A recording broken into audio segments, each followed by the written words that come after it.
Você tem que consertar aí.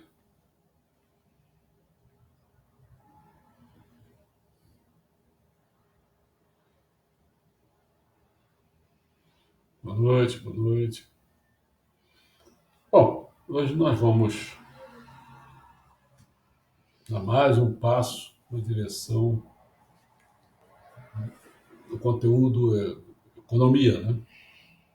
Nós fizemos uma introdução geral e agora nós vamos entrar no primeiro tema, que vai ser Inicia o Comércio, que vai de 400 antes de Cristo a 1770 depois de Cristo. Depois a gente entra, você vê, é um período enorme, né? Acho que eu já comentei isso, você vê 400 antes de Cristo até 1770, quer dizer, praticamente aí não, é 2000 anos, né? Praticamente isso, né? 2000 anos. Só inicia o comércio. Aí depois o outro tema vai ser a Era da Razão, que vai de 1770 a 1820. 1820 a 1929, vamos tratar o tema Revoluções Industrial e Econômica. 1929 a 1945 entra a Guerra e Depressões. 1945 a 1970, economia no pós-guerra. 1970 até o presente, nós vamos ter a economia contemporânea. Então você vê que nós vamos fazer um passeio histórico pela. Então vamos começar com esse primeiro tema, que inicia o comércio. Como sempre, a gente faz uma pequena introdução desses 2000 anos, né? E depois o próximo ponto vai ser a propriedade deve ser privada. Quer dizer, a gente vai tratar dos direitos da propriedade. Já está naquela época, cara. Pensa só. Então nós vamos dar assim uma linha do tempo, né? De 2000 anos, que não é fácil, quer dizer. Então vai começar desde 380 antes de Cristo. Platão descreve o estado ideal, em que a propriedade pertence a todos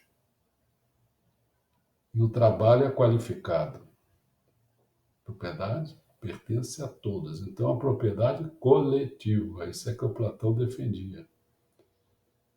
Isso, uns 30 anos depois, 350 a.C., aí entra Aristóteles, que já vai fazer o contrário. Ele argumenta em favor da propriedade privada, mas contra o acúmulo de dinheiro como fim em si. Aí se entra em 1925 até 1274, Tomás de Aquino, que você vê, já saímos, só temos assim, só dois acontecimentos antes de Cristo. Com Platão e Aristóteles. Um defende a propriedade coletiva, que é o Platão, e Aristóteles a propriedade privada. E aí nós damos um salto para 1225, 74, 1225, 1274, quer dizer, para Tomás de Aquino, diz que o preço de um produto é justo só se o lucro não for excessivo e não existir má fé na venda. 1397 é fundado o Banco Médici, em Florença, Itália, uma das primeiras instituições financeiras baseadas no comércio internacional. As letras de câmbio começam em 1400, tornam-se o padrão de pagamento no comércio europeu, resgatáveis pelos bancos mercantis. 1492, ele já está no descobrimento da América, né? Cristóvão Colombo chega às Américas, logo o ouro corre para a Europa, aumentando a oferta da moeda. 1599, a Companhia Britânica das Índias Orientais, empresa de comércio internacional e primeira marca mundial do planeta, é constituída. 1630, Thomas Moon advoga a política mercantilista usando as exportações para aumentar a riqueza da nação. Aí já começa a usar exportações. Quer dizer, quando você exporta, você recebe dinheiro, a sua nação. Quando importa, você gasta o seu dinheiro, não é isso? 1637, estoura uma bolha especulativa no mercado holandês de tulipas, deixando milhares de investidores na ruína. Já tinha esse negócio de bolha naquele tempo, 1637. Em 1668, nós tivemos José Achille, que descreve o livre comércio. Ele defende importações e exportações crescentes. William Pitt mostra como medir a economia, né? 1682. 1689, John Locke diz que a riqueza provém, olha só, não do comércio, mas do trabalho. Isso já dá um ensejozinho para Marx mais lá na frente pensar nessa situação, né? Quem produz a riqueza não é o comércio, não quer tempo é mercantilismo, né? Mas sim o trabalho. Em 1697, Gregor King compila um sumário estatístico do comércio na Inglaterra no século XVII. 1752, David Hume afirma que os bens públicos devem ser pagos pelo governo. Então, se tiver, por exemplo, sei lá, um poste de luz aí lá, o que acontece? Quem deve pagar? Isso é um bem público, né? Deve ser pago pelos particulares ou pelo governo. Entendeu? Porque 1756, nós tivemos François Quesnay e seus seguidores, os fisiocratas, afirmam que terra e agricultura são as únicas fontes de prosperidade econômica. No certo sentido, até a gente entende o que ele quer dizer com isso, né? Que é realmente a primeira, como é que chama aquilo? Meu Deus. Primeira, primário, secundário, terciário. É o primário, quer dizer, mas eu não me lembro o que era a palavra. É um primário, quer dizer, primário é isso mesmo. Da terra e da agricultura, que é aí que você vai passar para o segundo, que é o comércio, né? Acho que é isso. A terceira é a indústria e o quarto é o mundo financeiro. Mas o mundo financeiro administra das coisas que estão lá para baixo, desde lá de baixo. Então, em 1758, Quesnay produz seu quadro econômico, primeira análise de funcionamento de uma economia inteira. Aí começa a entrar a macroeconomia. Depois temos a microeconomia também. Vamos lá. Com a evolução das civilizações no mundo antigo, também evoluiu o fornecimento de bens e serviços às populações. Porque no Brasil também, o pessoal tem que tomar bens. Que bens são esses? Nós temos bens materiais, espirituais, não é isso? Você está vendo essa lâmpada que está acesa aqui? É um bem material. Né? Essa mesa que eu tenho, copo d'água, isso tudo. Tem o bem espiritual que eu estou falando aqui, não é material, certo? E você tem os serviços. Hoje, por exemplo, eu comi uma comida muito gostosa agora, feita pela minha esposa. Um serviçaço, tá? Bom, então os primeiros sistemas econômicos surgiram naturalmente, à medida que várias profissões e ofícios produziam bens passivos de troca. As pessoas começaram a negociar, primeiro, qual é o sistema? Escambo. Te dou isso, você me dá aquilo. Medida é meio esquisita, depende da necessidade, depende de um monte de coisa. E depois com moedas de metais preciosos. Que já não era simplesmente troca. A moeda servia de troca, vou chamar assim, que é universal. Quer dizer, trocava, facilitou a troca de negócios, né? Porque aí você tinha uma medida, né, para fazer a troca. E o comércio se tornou essencial na vida. A compra e a venda de bens existiram por séculos antes que alguém pensasse, né, em ver como o sistema funcionava. Se fazia os negócios, mas não se pensava como é que ele funcionava. Não precisava ter, para chegar a um ponto mais tarde, de você querer pensar numa ciência sobre isso, uma ciência econômica, mas isso demora muito, né? Os antigos filósofos gregos foram os primeiros a escrever sobre os tópicos que seriam chamados coletivamente de economia. Em A República, Platão descreveu a constituição política e social de um Estado ideal que, segundo ele, funcionaria de modo econômico, com produtores especializados fornecendo produtos para o bem comum. Platão tinha a ideia da coisa propriedade coletiva, bem comum, não eram as coisas privadas, entendeu?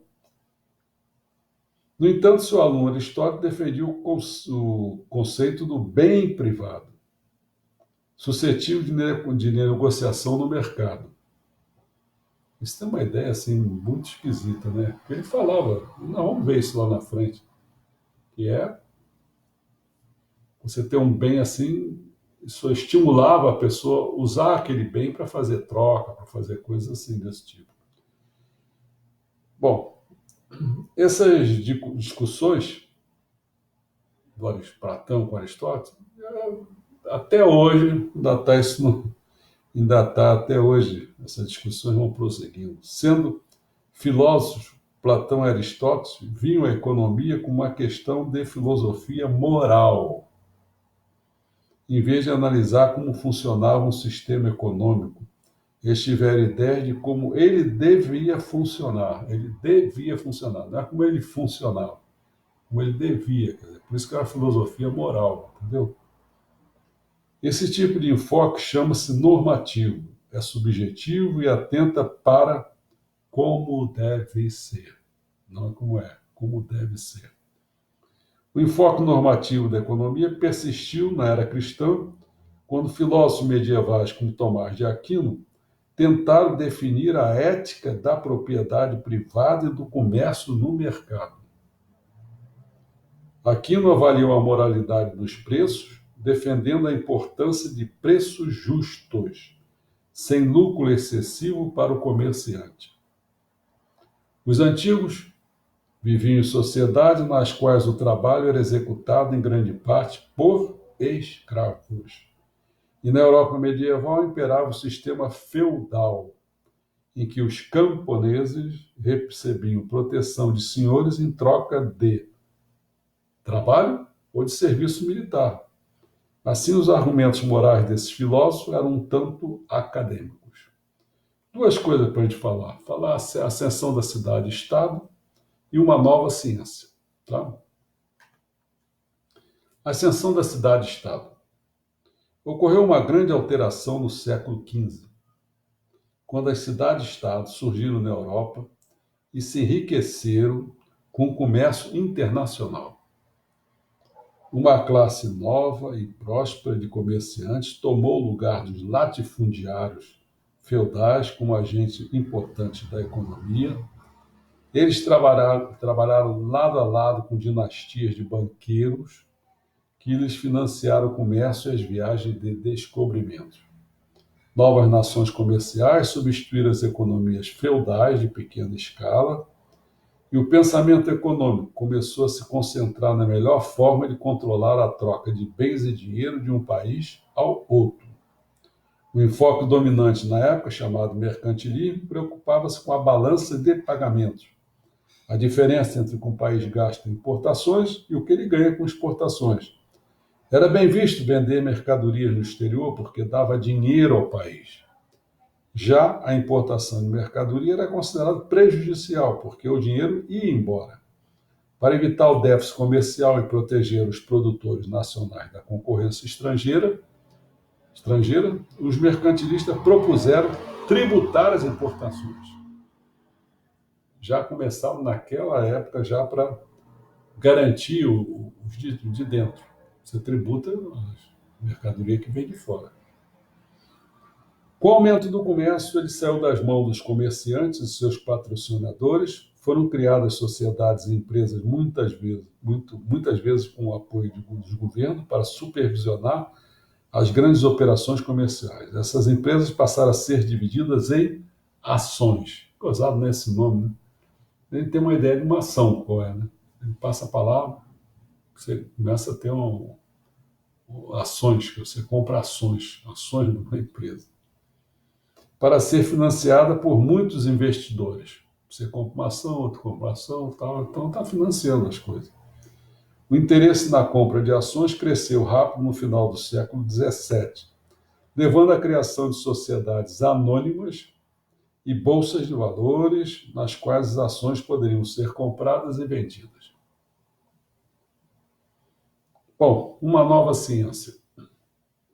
O enorme aumento no comércio também motivou um novo interesse no funcionamento da economia e originou os primórdios da disciplina da economia.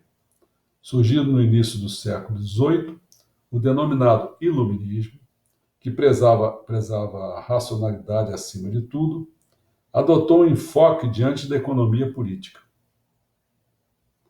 Os economistas tentaram medir a atividade econômica e descrever o funcionamento do sistema, em vez de avaliar apenas as implicações morais. Na França, um grupo de pensadores chamados fisiocratas analisou o fluxo do dinheiro. Isso é importante como é que ele fez. Eu estudei bastante isso, porque eu dei muita sorte na vida, né? Sendo professor, e assim, como eu dava, era chamado ciclo básico. Tinha um ciclo profissional, que também dava aula, mas dava base no ciclo básico. Ciclo básico, você dava aula de matemática. Matemática, o pessoal queria tornar todas as suas carreiras científicas, né? E ela também era a linguagem da ciência. Então, como todo mundo queria ser cientista, né, todas as áreas, aí você ganhava dinheiro do CNPq, da CAPES e tal. Então, a gente dava aula para tudo, praticamente para Todos os cursos. todos os cursos que chamam naquela ocasião. Curso. Farmácia, Os centros, tá. Chamava de centros, por exemplo, tem um centro de saúde. CT, Centro Tecnológico. CT, por exemplo, no centro de saúde. Dei aula. Eu dava aula na nutrição, por exemplo.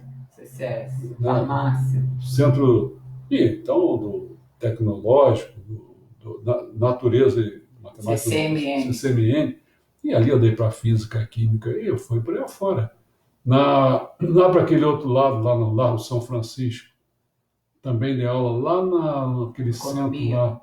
Economia dei aula, por aí que eu digo. E gozado, sabe por quê? Como eu dava aula de uma coisa assim que era ciclo básico, então como eu me interessava pelos assuntos que eu dava aula, ou seja, mais do que o assunto, pela própria área que eu estava dando aula, professor, economia, vamos citar economia. Eu dava aula para economia. Então, o que eu fazia? Eu estudava economia. E quando eu estudava economia, aí quando eu ia dar aula para o pessoal, o que eu precisava? O que eu fazia? Qual era a minha ideia? Assim, sim, para a pessoa ficar motivada, porque eu sabia o que ele precisava. Então eu dava aula assim, até fazendo um levantamento histórico da economia. Por isso que eu estudei muito Kirchner. Isso eu achei muito interessante. E eu estudava, além, chamavam de quê? Agora, nossa, eu lembrava os nomes. Bom, não vou lembrar. Mas a gente era marginalismo. O marginalismo, ele empregava a matemática para o capitalismo, ou seja, para a economia capitalista. E aí você estudava aquelas coisas de cálculo diferencial, integral, aquelas taxas, aquelas coisas todas.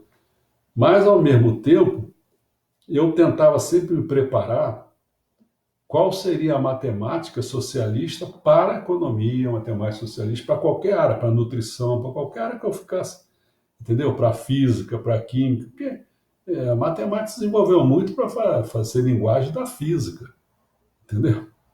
Então, quer dizer, quando eu dava aula, eu, por exemplo, estudei para matemática socialista da economia, chamava-se Oscar Lange. Ele era, eu não sei, acho que não sei se era polonês, não lembro mais. Ele é um camarada, então, que eu estudava com ele, então, como a maioria, todo mundo lá, o pessoal naquela época adorava, adora até hoje, no comunismo e tal, então eu chegava lá, eu era o cara de ponta. Eu me lembro que eu fiz um estudo sobre a questão do Brasil, por exemplo, a atitude do Getúlio Vargas, Getúlio Vargas ou Dutra, acho que foi Getúlio Vargas, queimar o café para aumentar o preço, lei da oferta e procura. Então, eu me lembro que eu fazia vários exemplos mostrando as coisas. Aí o que acontecia? O próprio diretor da economia, o chefe de departamento, era uma coisa assim, ele ia assistir também, entendeu? Porque ele também aprendia, entendeu? Ele também era de esquerda, então ele aprendia. E os alunos gostavam. Não é só economia, tudo que eu me metia eu fazia dessa maneira. Na própria matemática, quer dizer, eu estudava a história da matemática, dava o curso de matemática. Qual era o meu livro? Meu livro era o Ribnikov, que era um livro russo falando sobre a história da matemática. Entendeu? Depois usou Bento Jesus Cará. Bento Jesus Caraça, outros conceitos fundamentais da matemática. Eu tinha outros. Bom, o próprio Paulo, não já não, mas Paulo Guedes. Paulo Guedes, tem o Que é Paulo de Guedes, tem o Moçambique. Paulo Guedes. É um Ele matemático era de mesmo da Moçambique. Holanda, holandês, né? Mas ele foi Foi. desenvolver o trabalho. Então, quer em dizer, Moçambique. isso me dava uma. Bom, deixa eu acabar aqui. Na França, um grupo de pensadores chamado Fisiocrates analisou o fluxo do dinheiro na economia e criou o primeiro modelo macroeconômico, a economia como um todo. No coração dele puseram a agricultura, não o comércio, nem as finanças. Enquanto isso, os filósofos políticos na Grã-Bretanha tiraram a ênfase das ideias mercantilistas do comércio e a colocaram nos produtos, nos produtores, nos consumidores, no valor e na utilidade dos bens. Começava a se formar a estrutura para o estudo moderno da economia. Para perceber, então,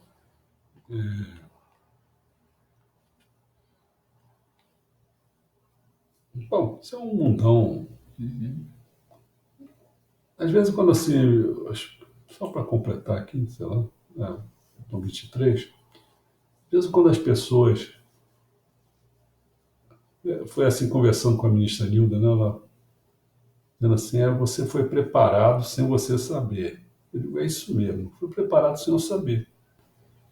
Porque, pelo meu interesse nas coisas, mas sempre foi assim, quer dizer, então hoje eu chego e digo assim, quando eu falo, não, eu quero ajudar na formação das pessoas, porque foi uma coisa que eu passei muito, que eu queria saber muito, não tinha quem me dizer.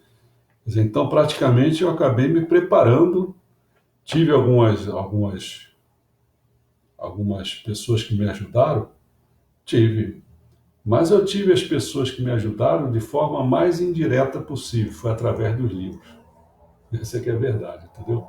Diretamente, assim, no Brasil são poucos, você não tem gente para te ajudar muito, né? No Brasil, não tem.